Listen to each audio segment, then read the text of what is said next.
And it's Ken Kreitzer for Cam Vets Media. We cover cadets, midshipmen, the military, and veterans proudly since 2008. And it's our wrap up for the Army football season and their win on Saturday at Gillette Stadium in Boston, 17-11 over the Naval Academy. The sixth win in the last 8 tries for West Point over their arch rival, the Naval Academy, and they win the Commander-in-Chief trophy, coveted trophy that will provide them a visit to the White House next spring. 6-6 season for Army, winning their last 4 games. So let's go. And first, I want to mention our sponsors. We appreciate the sponsorship of the New York Yankees. They have a lot of great plans for their season next year. And we always want to recognize the Special Operations Warrior Foundation, taking care of the children of fallen special ops members with mentoring and college scholarships. A great charity consider at year end. So with us from the We Beat Navy studio in Huntsville, Alabama, we've got Colonel Sam Houston. Colonel, how are you? I'm great, Ken. And this T-shirt I'm wearing is obviously from the LSU game. And it's just here to remind everyone of the peaks and valleys of this season. And we definitely climbed out of the valley to end on a peak.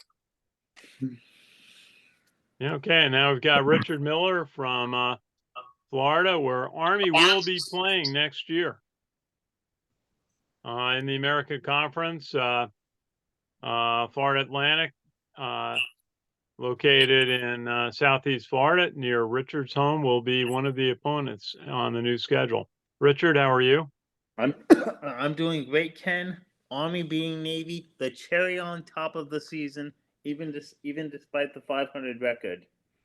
Okay, yeah, it certainly will make for the 2023 season to look very successful. And now we've got from South Jersey, we've got from the class of 92, Steve Shalou. Steve, how are you? I'm doing great. Now I'm about to enter in the depression stage until next fall. Oh, okay. Yeah, you may have to follow basketball or baseball or something. But great game at in Foxborough on last Saturday, a 17-11 win by Army. Game where Army went ahead on a touchdown pass from Bryson Daly to Tyson Riley. A play that I saw from right in front of us. 4-yard touchdown. Tyson Riley went out almost looking like he was going to go off the field. I think he confused the Navy defenders. And then he went into a set a foot away from the sideline. Daly saw him, threw him the ball, and nobody was going to tackle Tyson Riley. You guys have any thoughts on that play? Bryson Daly told us after the game that they improvised on that was not the play that they had called. Sam, you were there? Yeah, let Steve go ahead. I'm sorry, I got pulled away for just a second. I'll be right back. Okay, Steve Shalou, what was your thought on the Bryson Daly to Tyson Riley touchdown pass in the first half? Yeah, the angle that I saw, it was closer than I would have liked. That ball got out there, but that defender who made a mistake on the coverage, they blew that, sprinted out there and got pretty close. But it was heads up play, and it definitely gave us a leg up when we needed it for sure. I mean, it was odd, and I happened to be standing watching from the end zone right by that play, and Tyson Riley went out, and I think he may going towards the sideline. The defenders may have thought he was going off the field, and didn't follow him. And then, what was your thought on that, Steve? Well, I mean, if you look at the other side, they were in trips, which we we don't run that very often. So I think they were confused by the formation down on the end zone because we usually don't go three receivers one side. And I think all the way around, I thought it was a good call. If it was improvised, then good on the team for doing that. But it was very fortuitous that we were able to get that done because you never know if you're ever going to get in the end zone, right? Because it tightens up down there on the under the 10-yard line. So it was a great play, and it definitely catapulted us because we need every point we can get going into the end Army Navy games. Yeah, Yeah, and I'm back now. Sam, what was your thought on that play? Yeah, clearly Navy's defense was confused, and they did not have anyone out on coverage as the Army team came and lined up. So Tyson Riley kind of looked like the lonesome end out there, to harken back to Yeah, that's what I thought. the golden age of Army football there. And whether this is true or not, the story that was relayed to me is that on the play, Riley was supposed to go in motion, but when they came to the line of scrimmage and saw that there was nobody on coverage, they went ahead and snapped the ball and quickly threw it out. I agree with Steve.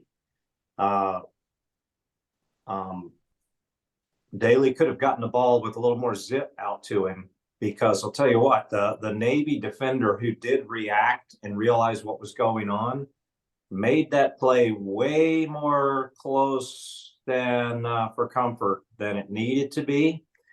And it was inches away from possibly being a pick six. So at a minimum, a deflected pass. So I got to give kudos to Tyson Riley for having the concentration and focus to not have that pass disrupted just by the rapid approach of that Navy defender who got in his peripheral vision. So, good hustle on his part. And yeah, every point counts against Navy. So glad that play worked, whether it was a called play or an improvised play.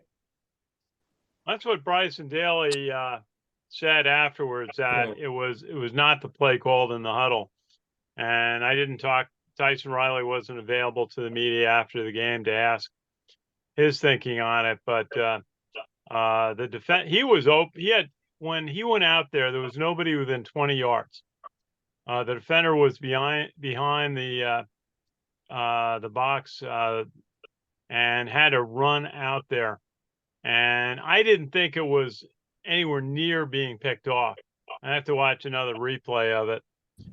You may be right, but it just seemed that they caught Navy flat-footed, not expecting Tyson Riley, normally a running back, a fullback, more recently a tight end, to be out on the really a foot from the sideline.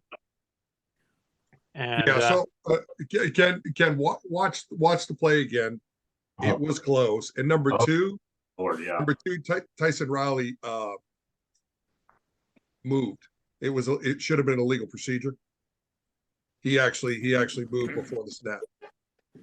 So it should have been. I have to look at that. I was been a penalty. I was about 15 yards from the play, but that may not always be the best vantage point, because I was literally under the goalpost watching that series of plays. So I'll take another look at it. Yeah, but take a look at it, because he moves. He moves before the snap, and if the referee had seen him, he probably would have gotten a penalty. But is that something that's reviewable? No. Interesting. I'm sure Navy would have called for that if they could. But it did. Sam, you mentioned the lonesome end. Was that Don Hollander, or was it someone else? Yeah. He was the lonesome end. And what year do you think that was? That was back in the 50s. Back in the 50s, of no, course. It wasn't 50s, because Don Hollander was killed in Vietnam. Yeah. So I think it was mid to late 60s. Okay. All okay. right. We'll check that. And then at the end of the first half, Quinn Moretsky got what I believe is the longest field goal of his career, 47 yards. Yeah. And gave Army a 10-0 halftime lead. And then things got real interesting in the fourth quarter with the play by Caleb Fortner, the linebacker. The way I saw it, and I was again down on the field a fair distance from the play. He gets a sack, and I thought he grabbed the ball, but others have said the ball bounced and he picked it up and ran 40 yards for a touchdown to give Army the lead.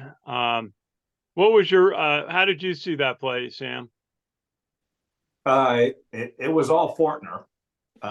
He rushed the edge and he beat his block, had a straight line of sight to Ty Lavatai. Lavatai is really the person who made the biggest mistake on the play because Fortner was in his face from in his field of view, and Lavatai held the ball out right in front of him. All Fortner did was slap the ball out of Lavatai's hand, and the ball took a fortuitous bounce, and Fortner just picked the ball up, the very same ball that he knocked out of Lavatai's hand, and off to the races he went. And it happened so fast, that play, I got to say from the stands that there were people around me, including me, who, if you blinked, you missed what happened. It was like all of a sudden an Army defender was running to the end zone. And, you know, honestly, there was some confusion around us of whether or not the play even counted because, you know, we had just seen Army punt the ball, and Navy was now had the ball again, and the game was getting interesting, and people were shifting and adjusting. But yeah, that play it really was an awesome bang bang play by Fortner with a great move on his part at the line of scrimmage to beat his block, and then just situational awareness of seeing the way Ty Lavatai left the ball just dangling out right in front of him as Fortner was rushing straight on, and just took one hand slap and the ball was out. Well, it gave Army 17 points. Was that 17-0, Sam? Or is it when did Navy score their touchdown? No, that was 17-3.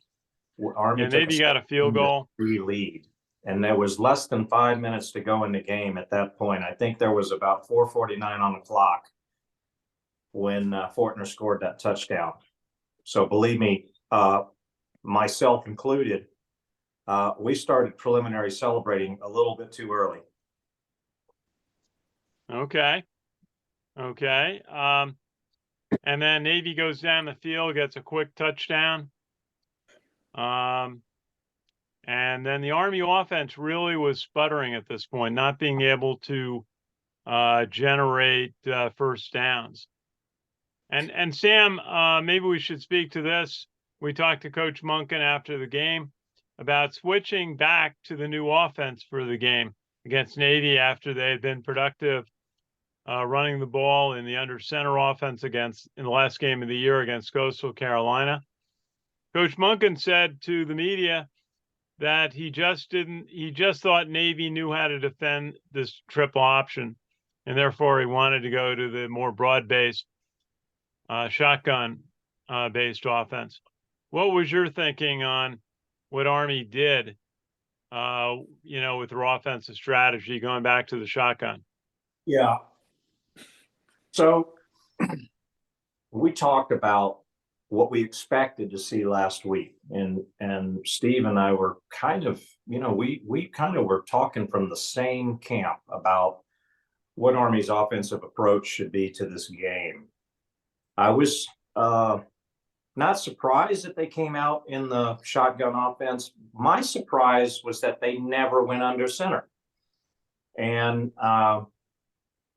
in the second half, at halftime, Navy went in. You got to remember, part of the conversation we had last week was recognizing that, okay, the Coastal Carolina game gave the Navy defensive coordinator fits in trying to get ready for this game. True that, because now Navy's got to practice to face one offense or the other, knowing full well that Army can run one offense or the other. I think Navy came out at the outset thinking that Army was going to line up in triple option under center, and they didn't. So the shotgun offense was a little more effective in the first half. But at halftime, Navy went in and made adjustments. They came out and they defended the shotgun offense, and they did a pretty good job of it. So here's where my surprise for the game was. Why in the world did Army not go back under center at some point, at least make some type of adjustment offensively in the second half? Because I'm going to tell you what, if you're going to go pure conservative the way Army did in the second half, I would rather go pure conservative out of the triple option with Jacoby Buchanan and Tyson Riley and Udo and those guys running triple option than I would from running the shotgun and having Bryson Daly taking a beating on about every play. So that's just me. The point of switching to the new offense, as I recall, were two things. One was the changes in NCAA blocking rules that supposedly was going to make it harder to block on the perimeter and downfield, number one. And number two was because, and this is part of why Brent Davis was sent packing, was because the triple option just wasn't producing against the service academies. Well, I got news for you. Yes, the shotgun offense produced over 200 yards rushing. Yes, we did control time of possession, but the offense only scored 10 points. And in the second half, the offense was ineffective. And the defense was on the field way more in the second half than they were in the first half. And it started to wear come the fourth quarter, where all Army's offense was producing was 3 and outs. And that last time they had the ball, I'm not talking about the safety at the end. I'm talking about the prior time they had the ball. It was inexcusable. They had 2 false start penalties in a row to immediately go into a 1st and 20 situation when you're trying to just run out the last just over 2 minutes on the clock. You just guaranteed that Navy's going to get the ball back, and the clock is stopped because you keep getting penalized. So I'm going to walk away from this game and saying, don't get me wrong here. I'm not trying to be a pessimist. A win against Navy is a win against Navy is a win against Navy. And a Commander-in-Chief trophy is a Commander-in-Chief trophy. And we'll take it all day, every night from last Saturday to Christmas is going to be a nightmare before Christmas at Annapolis. Yes. However, there's got to be some soul searching again in the Army camp about what offense we are going to line up and run come the fall when we're in the AAC. Okay, why don't we leave that one, Sam, till after? We'll go into what it looks like for next year. Yeah, that was good time. That was my wrap up. Yeah. Let's hear from Steve Shalou on that one. Steve, what was your thought about Army going back to the shotgun offense, which had mixed results at best all year, and not go with the under center, run the fullback offense that did so well against Coastal in the prior game? What's your thoughts, Steve? Yeah, I was disappointed in it for sure. I was hoping we would mix it up a little bit. I thought we had a comparative advantage if we were able to do both offenses. I think it was going to put them on their heels and was going to confuse them a little bit, and we didn't do it at all. I was a little bit shocked by that. I mean, I thought in the first half that we played well and had that, but we fall true to form in the second half as we have all year, and every time we play a service academy over the last 3 years, we just don't score points in the second half, and we hold on and win by the skin of our teeth, which is, okay. I mean, I'm excited to go in with a win and look at the trophy and everything else. The problem with it is, it's going to bite us in the butt in the game. One of these games it will. We don't score second half points, and we need to against the AAC. We need to against that type of opponent, and for us to be, we've got to figure that out next year. So I was a little bit disappointed, but hey, we won the ball game. So who am I to say? Yeah, key is you got a W. It worked. Let's talk. Do we have Jack McGurk on tonight? I don't see him. No, Jack. Steve, what was your thought about the defensive stop in the final moments of the game? Navy got a 1st and goal at the Army 6-yard line, and they were trailing 17-9. Touchdown and a 2-point extra point would have tied the game. But then a couple of big plays led to a 4th and 2. What was your thought on that, Steve, watching the big defense stop that Army made in the final moments of the game? I think a couple of things. I mean, the small things in football make a big difference, right? And I think not having any timeouts hurt Navy. They had to rush a play down there. They didn't get an opportunity to call a timeout and to regroup and put their best play forward. They went with a quarterback sneak and or quarterback keeper, and I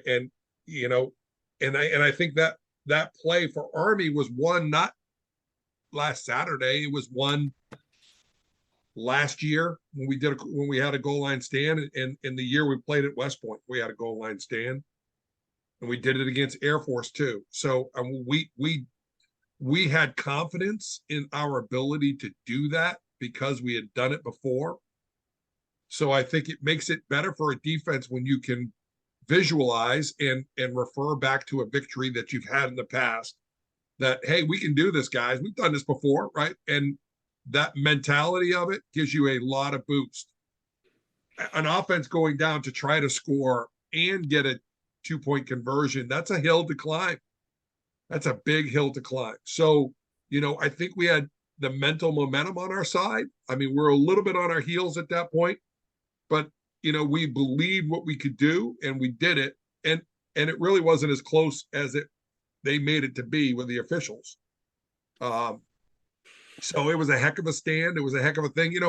The thing that I like, and there are themes that go across the game. And, you saw the passing of the torch from Lewin to Fortner, right? That middle linebacker is now secured for next year.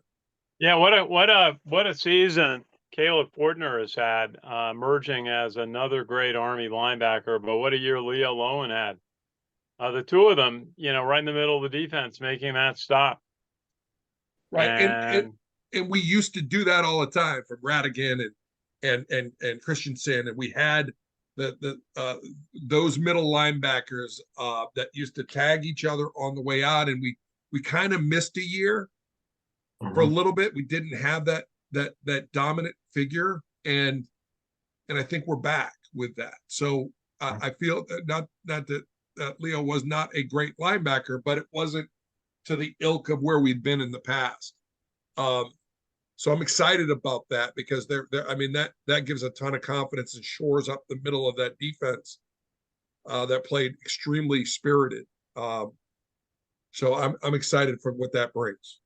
Well, was it a difference for Navy that their offensive line was basically pretty small?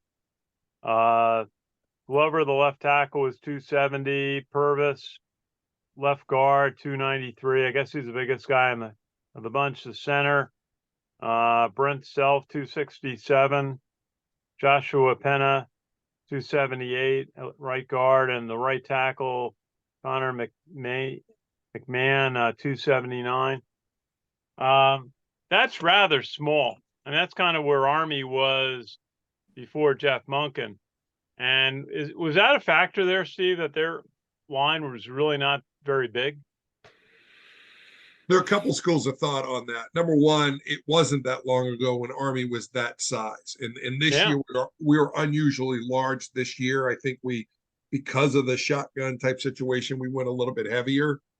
So, it's funny that we now call that small. And then secondarily, the Bronco teams of the late 90s, when they won the Super Bowls, their offensive lines were always smaller. Alex Gibbs, who should be a Hall of Fame coach, passed away here recently. His linemen, he wanted them smaller, faster, with really strong hands, and they had the ability to move and block and do those type of things. So, if they're moving and doing the right things, smaller doesn't necessarily. When you're 275, you're a couple cheeseburgers away from any other line. So, I think that they can, if their technique's great and they're moving and they're getting in position and getting the hands where they need to be, that shouldn't be a concern. Well, I just wondered if, when they had to make that push, on a goal line offense situation, if that was a detriment to their capability. Well, Kelsey Sam, anything on that? Kelsey from Philadelphia is one of the smallest centers in the league, and the tush push is the most effective. It's all about leverage, lowest man wins, and it's definitely push from that, but it doesn't have to come necessarily from size. It comes from leverage. And what weight did you play at, Steve? Well, 325, but that didn't that has no bearing in this. Yeah. Okay. That's good. Richard, what was your thought watching the game? My thought really watching the game was, I think, nail biting, much more different than I had actually predicted, which absolutely we all wanted an exciting game. But again, I think Army not executing a few other plays in the game to maybe break the game open. But their defense, I think, standing as tall as they did at the end of the game, preventing Navy from tying and taking the lead. That was I think a main thing that I would really take away from the game. Army's defense stood up really strong when they had to at the end. Okay, Yeah. well, and Army held on for a 17-9 victory, and will receive the 17-11. coveted 17-11. Commander-in-Chief Trophy. Now, gentlemen, does anyone know where the Commander-in-Chief Trophy physically is? I haven't had any report that the Air Force Academy has shipped it to U.S. Military Academy. Is that on anybody's radar screen where the trophy actually is? I thought it was actually in the locker room. That's a No, replica. they didn't get there. They said they didn't ship it until after the game.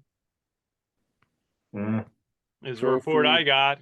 Because I was asking, because my recollection was when they first won it in 2017, that they got the trophy back to West Point on the Sunday, and they had a big celebration at the Sunday night dinner in the mess hall with the Corps of Cadets. I'm sure they got it sorted out. I did want to weigh in on the goal line stand. Go ahead, Sam. Yeah, everything Steve said is correct. There was a good news story about the goal line stand, and that is people may remember back during the I think it was the Syracuse game. Andre Miller was carted off the field, and we were worried about his future even as a cadet. Well, guess who was in on that goal line stand? None other than Andre Miller. He had a whale of a game, man. And that being said, a couple of seasons ago, we were or last season we were lamenting the loss of Nolan Cockrell in the center of the defensive line. Yeah. And Steve and I talked quite a bit about how important the defensive line and the nose tackle and the defensive lineman really were to effective linebacker play. And Army kind of sleptwalked through a good portion of last season trying to figure out their defensive line. It hurt Andre Carter's performance. It hurt the linebacker performance. And then they finally got a mix in by the time we played Navy that really played a whale of a game. And it came down to the goal line stand in double overtime last year. The defensive lineman that we had on the field in the Navy game played every bit as well as Nolan Cockrell and crew, in my opinion. And it really showed when it came to stuffing the middle. You know, the Navy fullback, the B back they have, Texa or whatever his name is, he was their leading rusher coming in, but his production up the middle was practically nothing because he didn't have anything going on in the middle. Army's defensive line really did do a great job controlling the line of scrimmage. And because they did, they were holding down blockers, and it gave people like Fortner and Lowen and Charlo and those guys, open range and vision without blockers tagging them to be able to be at the point of attack and make stops. And it turned what could have been 6-yard gains into maybe 1 or 2 yard gains. And Steve's also correct. I don't even know why they had to review that goal line stand. Because it was not even close. When you can look at the replay from a dozen different angles, and it just was not close. And even so, the way Lavatai was holding the ball. Well, Sam, let me ask you, because I was in the end zone. I couldn't see the play. I watched the replays on the scoreboard. I never saw the ball. I mean, in live action, which I was 12 yards away from, or in the replays of which the mammoth scoreboards there from sideline to sideline. Did you actually see the ball? When you see, there's an overhead view of the play. Now, during the game, no, obviously, because I was up in the stands. So I'm just seeing a mass of bodies like a rugby scrum. But even from there, it didn't look like he made it, from my position. But having watched the replay from different angles of that particular play, there is one view where you can see, already that Lavatai, physically, his body and his head is the most forward movement. He's stopped about at least a half yard short. He tries to extend the ball. I believe with his right hand, he tries to extend the ball out to go over the goal line. But the way the Army players were on defense, his arm did not go any further than his head. And if you notice at the end of the play, the ball is actually back up toward in the vicinity of his body, and it's being held by an Army player. So the ball did not get any farther than his head got, and his head got no closer than it. It's generous to say he was a half yard from the goal line because he got stopped. Okay. Cold. So you saw the ball, and it was not, it was, you think it was a half yard away. Not even close. Not even close. He tried. I couldn't see the ball in the replays or in from my live position just behind the play. Yeah, I also want to mention there was Army linebackers. There was a freak incident that occurred right before that play, and that is the clock got stopped, and everybody around was like, "Well, why'd the clock stop?" The referee's explanation afterward was that the referee had the ball knocked out of his hand and had to grab the ball back to put it down at the line of scrimmage, and they had to stop the clock in order to do that. I guess it's a legit description, but I'll tell you what, at the time it happened, everybody was like, wait, where's the clock stop? So, still, Navy did not have any timeouts. They had to rush the play. They had very few play options having to rush a play like that with the clock about to run on. It wasn't a play clock. It was the game clock. They had to get a play in. And pretty much the only play they could pull out of their wheelhouse was a quarterback sneak. And Army's defense was ready for it completely, just like Steve said. Okay. Well, Army celebrated, sang second on the field at Gillette Stadium, has won the only Army-Navy game played in New England now. And as we said earlier, 6 out of 8 over Navy. And now 4 Commander-in-Chief trophies under Jeff Monken. Sam, I remember when you were a big promoter of hiring Jeff Monken 10 years ago, just about this time before Christmas. Has Jeff Monken exceeded your expectations? I think he's met my expectations.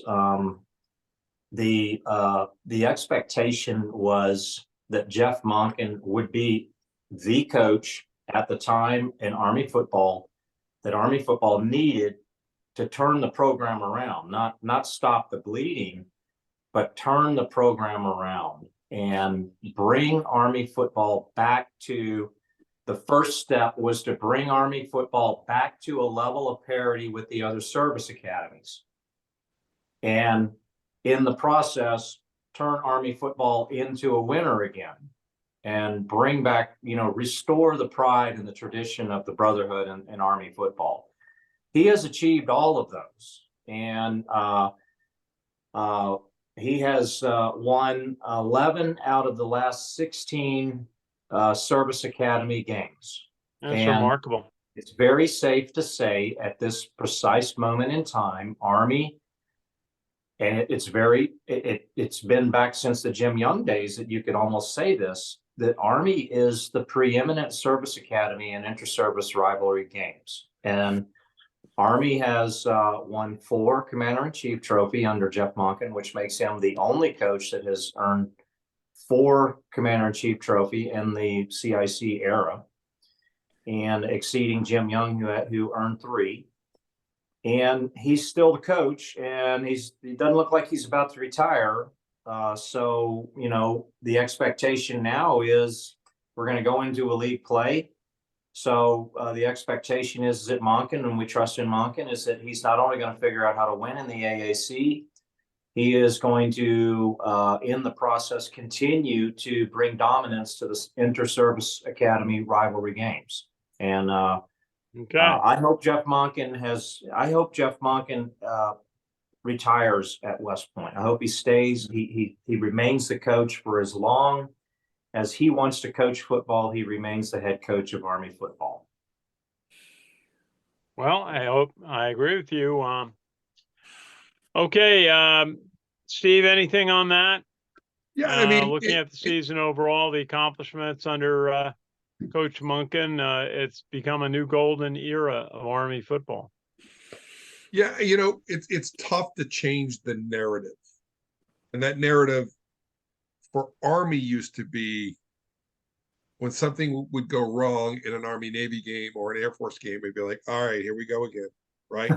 We have changed that narrative where Navy and Air Force are saying that. We used to play so tight against Navy that we couldn't recover from difficult situations. And now we're creating the difficult situations. And it's crazy. It really is. And it's a mindset. It really is. That the margin of winning and losing and the margin of having an attitude about that stuff is so razor thin, but we have that attitude now. So when something goes awry, when that fumble from the quarterback falls down and bounces right back up into that linebacker's hands, and he runs it in for a 6, scoop and score. That used to be Navy all the time, and now it's up. Yeah. So that it takes a ton to change that narrative. It takes a ton to change an entire generation of mindset. And Jeff's done that. And that's the fourth quarter drills that they do. That's the tug of war that they do at the end of practice to say we're going to be fourth quarter warriors. And we're not gonna let up. And then we have some success and we get swagger. I truly believe that goal line stand happened 3 years ago. We prepped for that last Saturday in the past. Incredible. It's incredible what he's done with that mindset. And listen, we are now heading into an interesting situation. The recruiting for our kids is going to be so much different now that we're a part of a conference and there's a 12 playoff team system. It is not going to be unheard of for an 11 or 12 win Army team winning the AAC that might get a bid into the playoff. Mm-hmm. We have a chance now. I mean, it is not outside the realm of possibility for that to happen, to be a conference champion with 11, 12 wins and being able to do it. Now, I'm not getting ahead of myself and all the rest of the stuff, but you're getting ahead, yeah. But you can, but if you can create that vision and get the best education in the country and have a job when you get out and have a brotherhood to be able to rely upon, it's a powerful message. It's a much more powerful message than we've ever had. Okay, well, move to the American Conference going to be next year. Move that was only announced in October, and going to be a new schedule. And I think there's some good games to look forward to. There's going to be a trip to Tulsa, going down by you, Richard, to Florida Atlantic, and see if I can look up the rest of the schedule. But what do you think, Sam, about the move to the American Athletic Conference, once known as the Big East? Yeah, well, it was just something that the writing was on the wall. Army was the last of the holdouts, one of the last of the holdouts for independence. College football is moving towards conferences, and it just was time to make a move, whether you were for it or against it. The American Athletic Conference represented a good fit for Army. And so when you look at the schedule for next season, on paper, if we were talking about a steady state environment, it's a very winnable schedule. But let's just keep in mind that lots change from one season to the next. Teams get worse, teams get better. So you never know until you start lining up in the following season. So it's a little too soon to start broadcasting the accolades of, oh man, did you see Army's schedule and strength of schedule based on this season is that Army should steamroller the opposition. Well, we'll see. And then the other thing about the AAC that you got to be about being in a conference is that you start seeing the same opponents year in, year out, and they get used to you, and they get used to having a steady state preparation cycle to be ready to play your team. And so the games get a little tighter and a little tougher. Take a look at Navy. Navy was doing very well in the AAC just a few years ago, and even played in the AAC championship game against Temple in 2016. That's when they lost Will Worth and their quarterback and another guy on the same play, and they're still claiming to this day that the streak ended because Will Worth wasn't in the game. But since then, their output has been mixed review in the AAC. So it's going to be tough, but Army definitely is going to be, I believe, is going to be very competitive in the AAC, and they're going to give opposing teams a lot of fits come game day. Yeah. Sam or Steve, what do you see on the offensive coordinator? Is Drew Thatcher going to come back to lead the offense next year, do you think? Absolutely. Yeah. Okay. I mean, I think this year was a transition year for the Army team. And I think a 6-6 year with that transition, a major overhaul of the offense would be considered a success. Now we can lament the Louisiana Monroe game. We can lament the Troy game or UMass, and being, I'd be getting ready for a bowl game at this point if that happened. But we look at it, and we have now established a lot in terms of our offense. Any offense is really strong if you look straight up the middle. You look at center, quarterback, running back. I think we're as bright as we've been in a long time. Freshman center, we've got a seasoned senior, and we've got some other players in the realm that are going to grow. And then we've got a really good running back that showed himself this season with Udon. So all those are strong positives going into next year. Well, let's give Richard Miller a chance to update us on some of the bowl games that will be in the first week, starting very soon if they haven't started already. Okay. Thank you, Ken. What are the bowl games this week, Richard? Thank you. The bowl games this week are Georgia Southern will be taking on Ohio in the Myrtle Beach Bowl. That will be 11 a.m. December 16th. Also with the Celebration Bowl, that will be Florida A&M against Howard, and that will be in Atlanta. The New Orleans Bowl will have the Jacksonville State taking on Louisiana. The Cure Bowl will have Miami of Ohio against Appalachian State. New Mexico Bowl will have Fresno State taking on New Mexico State.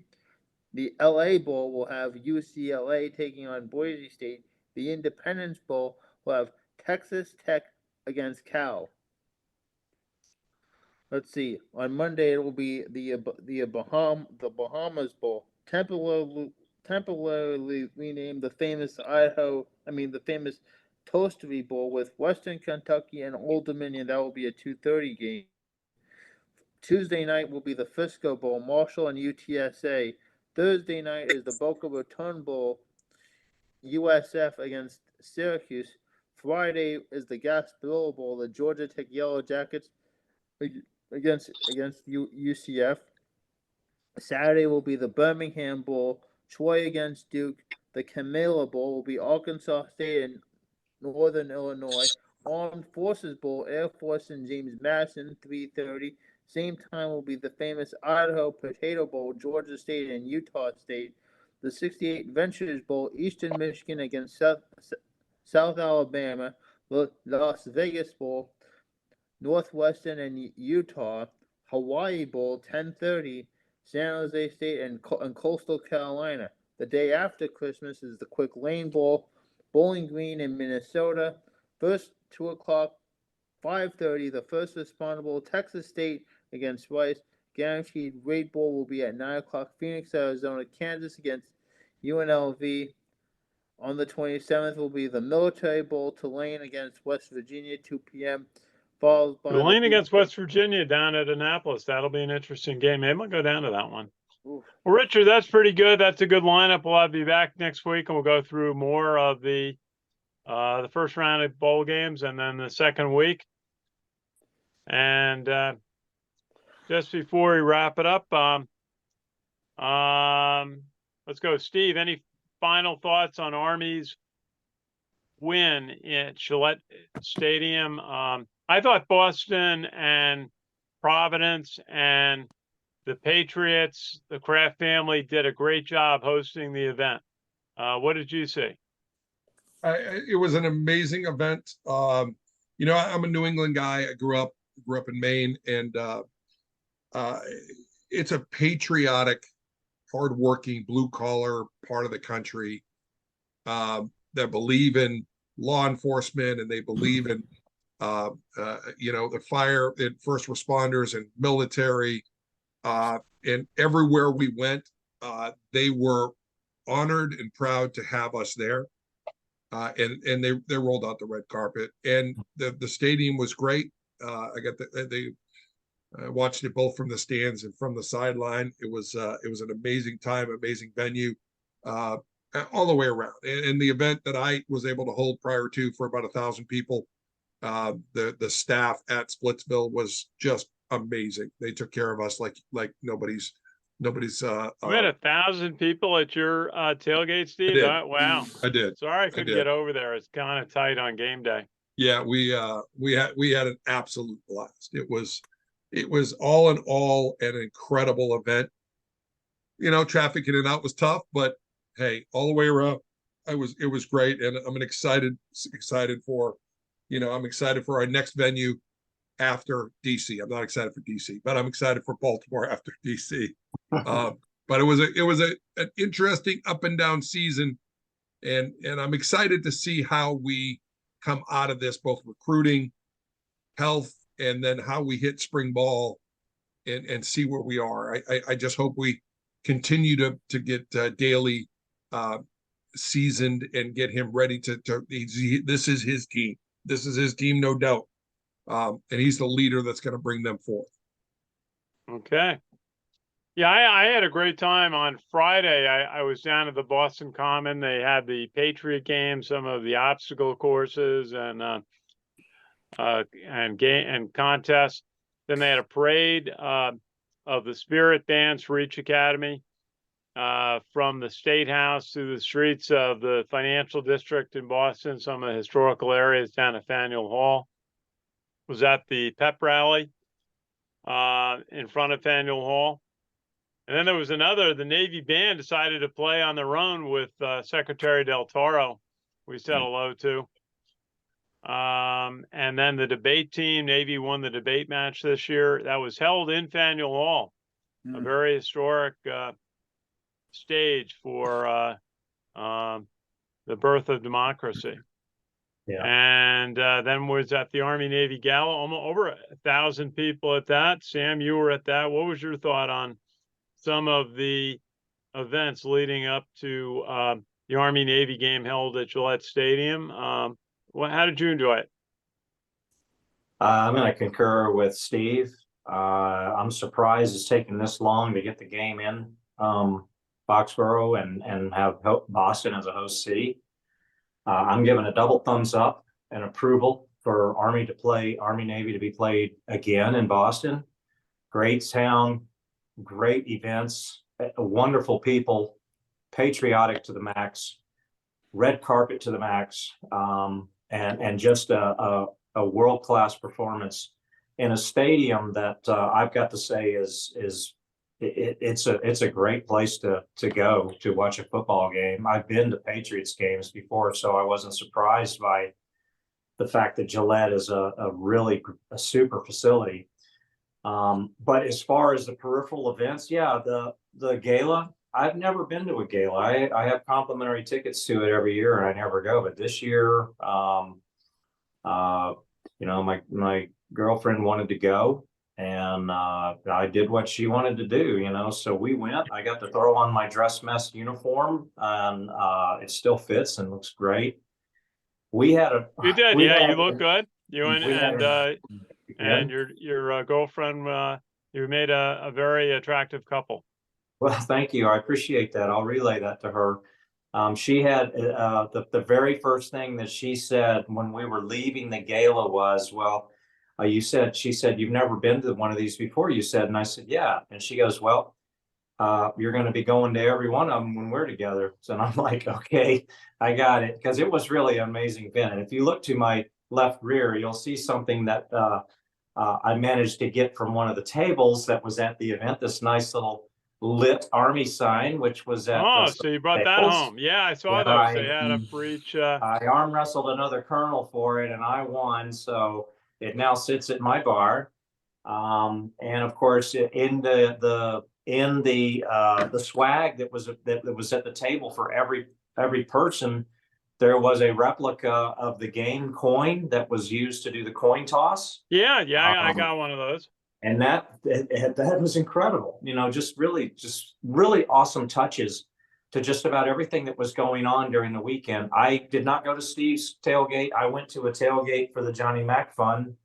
And that also was one of the most amazing tailgates I have ever been to. The Johnny Mac Fund, I had a goal of raising $1 million at the Army Navy game for their tailgate. They raised $1.3 million for the Johnny Mac Fund for Gold Star families. And I'll tell you That's great. It really was $1 million tailgate.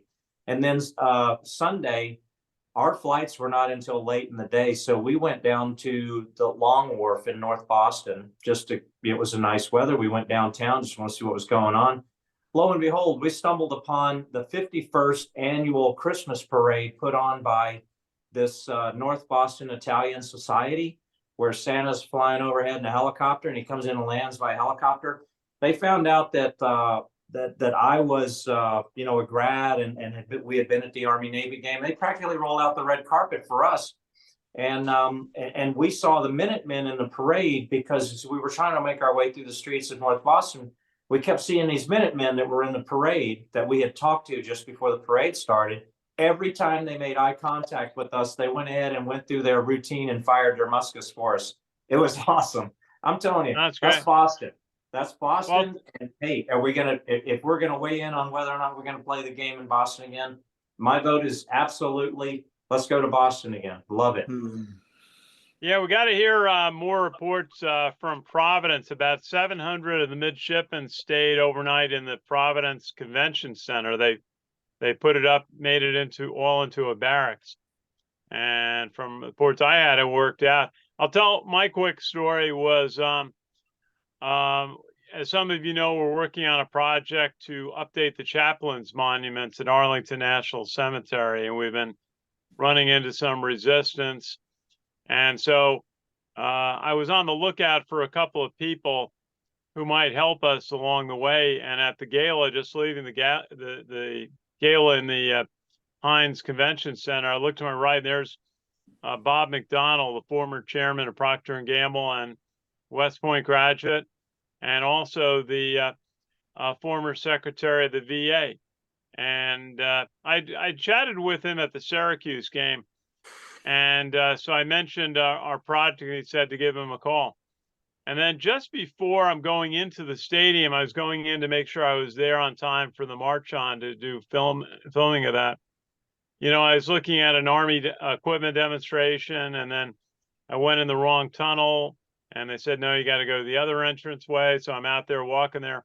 And who do I see bounding up to me but Senator Jack Reed of Rhode Island, the chairman of the Senate Armed Services Committee. And I immediately recognized him. We've done a couple of interviews, and he's been very helpful on the project, probably our most important backer in Congress. So I said hello, and I said, you know, we still could use his help on the project to update the chaplains' monuments. They had names of 81 Army, Navy, and Air Force chaplains to the monuments at Arlington. He said, yeah, call the office. And so I had that opportunity. I also had a chance to say hello to the new chairman of Joint Chiefs, who was out on the field before the game, General C.Q. Brown. And I congratulated him on his appointment. Nice to meet the chairman, the number one ranked officer in the country. Okay, so we will be back at it again next week. We'll do a little show and talk about some of the bowl games and any news on Army that we have picked up. The other news that came up was that they have announced they're going to break ground on the stadium rebuild at Mikey Stadium, replacing the East Stands with a totally new grandstand. It's a 2-year project. I know, Steve, you've been very close to that. How do you feel about this, that they're going to finally break ground on that important project? I'm very excited. It's about time. So, I know you have your name on one of those new boxes.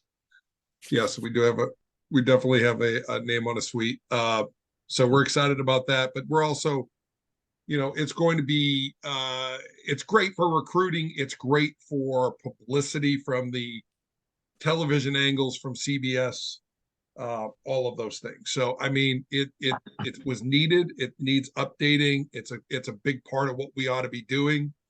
It helps everybody all the way around. It allows us to bring in things like the Winter Classic, right? Let's play some professional hockey at West Point. Very majestic, because that was not a winterizable place, and now it can be. So, and it's a place for some of the athletic offices, and I think they're going to get that included in there in one of the towers to be able to make that thing work. So it's a much needed project.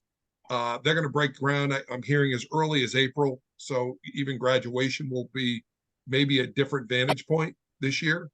But I'm super excited to see that and how it all ends up. And we are anxiously awaiting our ability to start rooting the team on from that side of the field. Okay. Now, Steve, just on that point about the Winter Classic, you know, it's interesting. Army has 2 alumni that own NHL hockey teams in Florida and in Las Vegas.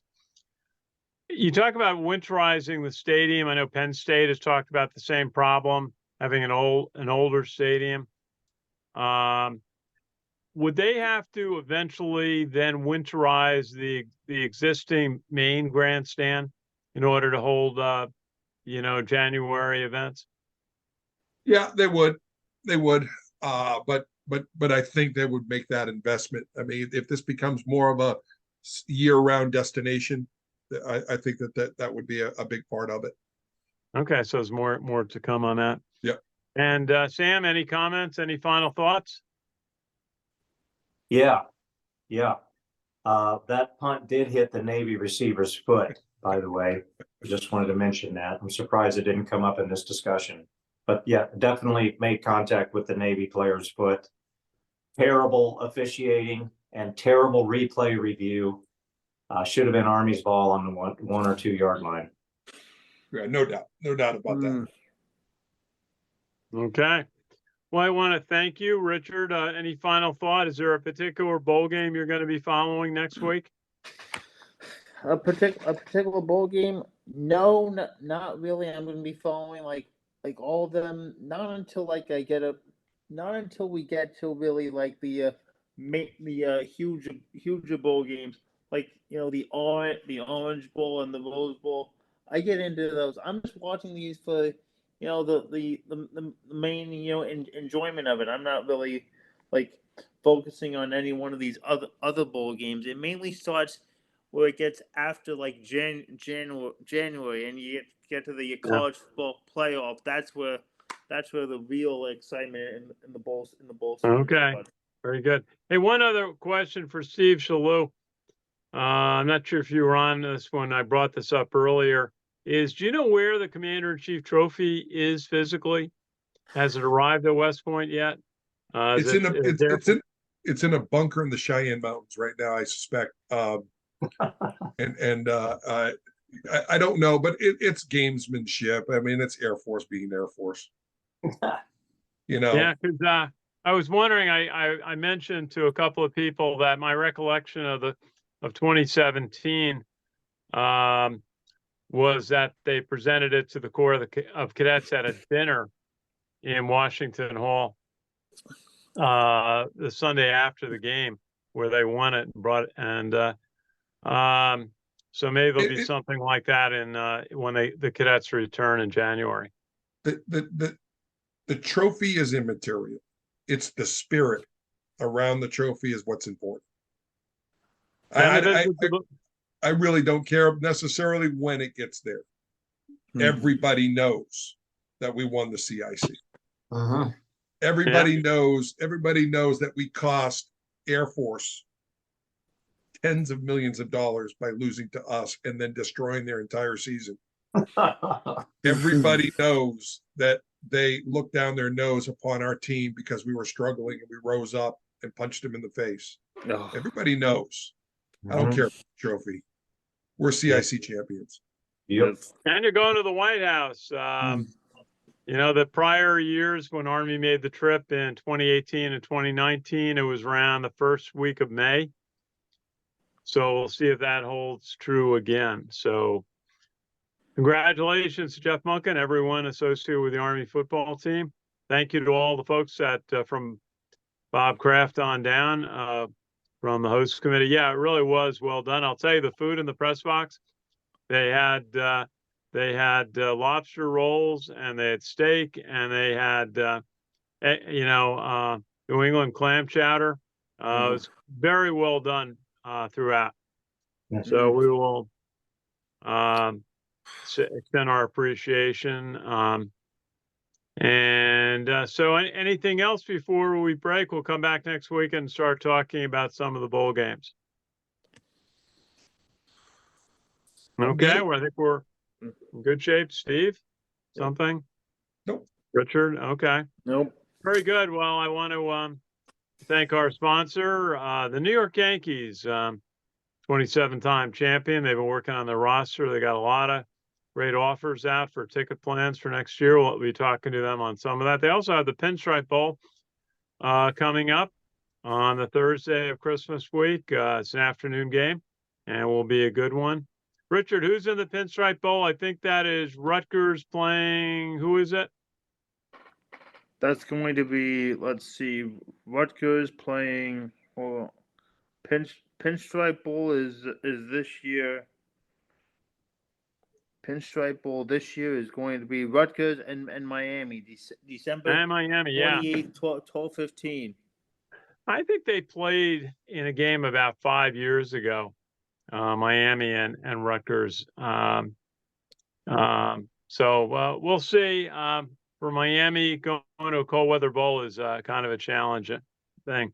Also, want to recognize our friends at the Special Operations Warrior Foundation, do a great job providing scholarships to children of fallen special ops members, also mentoring while they're in school, and tremendous support for the families of that community that have lost a loved one in service. So we will take our break. We'll be back next week and extend our best wishes to everyone. Thank Steve Shalou for calling in from South Jersey, and Sam Houston calling in from the Beat Navy. And I use the past tense, Beat Navy studio in Huntsville, Alabama. And we've got Richard Miller calling in from Florida. Richard is going to be our reporter on the scene when Army travels to his region in South Florida, play Florida Atlantic next year in an American Conference football game. So, Richard, you're going to be right on the scene of one of the outposts of the American Football Conference. Oh, yeah. So we'll wish everyone enjoy their holidays, and we'll be back next week. Talk bowl games a little bit and more Army football.